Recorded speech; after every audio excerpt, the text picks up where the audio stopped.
Hey guys, welcome back to our channel. स्वागत है हमारे थर्ड व्लॉग में, जहां हम आज चलेंगे पहाड़ों की थोड़ी सी और ऊंचाई पे। चलेंगे एक बहुत ही अनोखी सी जगह पे।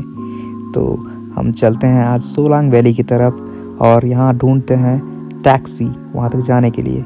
और हमें मिल जाती है एक जिप्सी, जहां जिससे होते हुए हम लोग चलते हैं सोलांग वैली की तरफ। सोलांग वैली में बर्फ़ का और भी ज़्यादा मज़ा ले सकते हैं और वहाँ और भी ज़्यादा गहरी बर्फ़ होती है।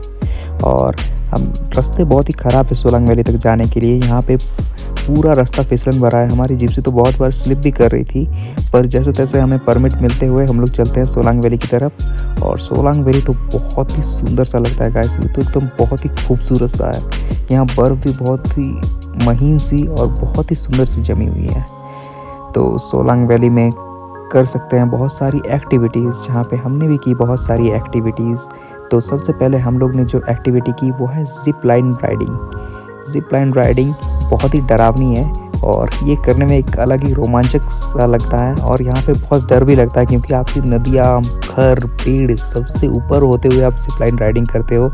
और यहाँ पे मतलब अलग ही लेवल का लग रहा था। सभी तरफ पर खाली बर्फ़ ही बर्फ़, और उसके ऊपर हम लोग झूल रहे थे। फिर उधर से वापस भी आना होता है, जो कि बहुत ही मज़ेदार सा होता है। पेड़ों के ऊपर से कूदते फांदते मतलब कूदते फांदते नहीं कहेंगे, ज़िप लाइन से होते हुए बहुत ही डर सा लगता है। और नीचे तो देख ही नहीं पाएंगे, बहुत ही डर लगेगा। और वहाँ से होते हुए आने का एक अलग ही मज़ा होता है। तो ऐसे ही हम लोगों ने की ज़िप लाइन राइडिंग। उसके बाद हम लोग चलते हैं स्नो बाइक पे सफ़र करते हैं। स्नो बाइक का सफ़र भी बहुत ही मज़ेदार होता है। स्नो बाइक पर घूमना एक अलग ही मज़ा देता है। हम लोग यहाँ पे स्नो बाइक पे बहुत देर तक घूमे। यहाँ पे चलाने तो नहीं मिलता है, पर आप स्नो बाइक किसी माहिर के साथ ही बैठे तो ही अच्छा है, क्योंकि यहाँ पे बहुत ही लोग टूरिस्ट की भीड़ होती है। तो ये स्नो ज़्यादा प्रेफर करते हैं, खुद ही ये लोग स्नो बाइक चलाते हैं, आप पीछे बैठे रहिए। उसके बाद करते हैं स्कीइंग। यहाँ पे तो मैं इतनी बार गिरा कि लोग मेरे को उठाते उठाते परेशान हो गए, पर मैं गिरना नहीं छोड़ा और गिरता ही गया।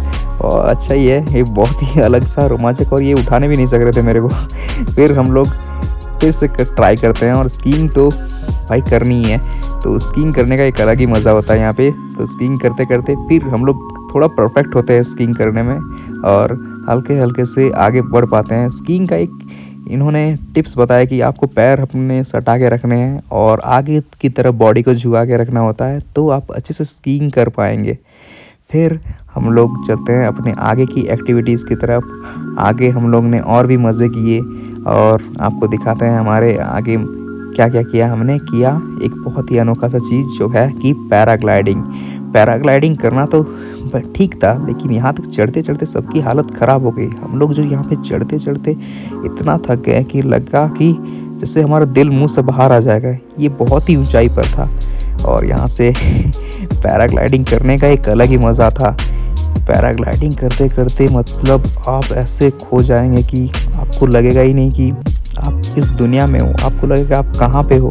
ये जन्नत से कम नहीं है। चारों तरफ सफ़ेद ही सफ़ेद, और उसके ऊपर आप उड़ रहे हो जैसे पंछियों की तरह, और मतलब बहुत ही सुंदर सा लगता है। तो ये हमारे लाइफ का एक बहुत ही अच्छा सा एक्सपीरियंस था जो हमने किया मनाली में।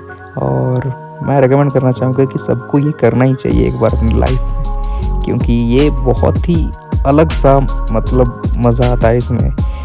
मतलब सब चीज़ छोटे छोटे लगने लगते हैं, और आपको लगेगा आप उड़ रहे हो। और इसकी सबसे ख़तरनाक चीज़ होती है जो है लैंडिंग करने के टाइम भाई बहुत ही ज़्यादा डर लगता है। तो इसके करने के बाद फिर मैं गया, मुझे भी ये बहुत टाइम से करना था। और पैराग्लाइडिंग वालों ने मुझे टिप्स दी कि आगे बहुत ही तेज़ी से दौड़ना होता है, और तेज़ी से दौड़ के आपको एकदम से मतलब कूदना, जैसे आप सोचिए कि आगे तरफ कूदना होता है, तो तेज़ी से दौड़ के मुझे आगे की तरफ कूदना था। तो इन भैया ने मेरे को बहुत तेज़ धक्का दिया और मैं तेज़ी से दौड़ा। उसके बाद मैं कूद गया, जिसके बाद से वाह क्या सीन था आगे। मतलब लग रहा था भाई साहब ने मेरा कैमरा सेट कर दिया, क्योंकि ये बहुत ही अटक सा गया था। फिर हमने जो मज़े किए वो वाह, मतलब पेड़ों को देखते हुए, नीचे सफ़ेदी की जैसे चादर बिछी हुई हो वो देखते हुए, हम लोग उड़ते रहें आसमानों में।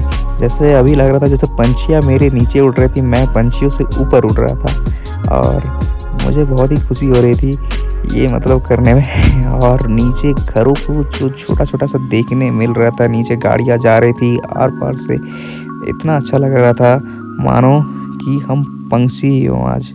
और फिर इसका जैसे मैंने कहा कि लैंडिंग के टाइम बहुत ही डर सा लग रहा था, पर लैंडिंग भी बहुत ही अच्छे से हो गई।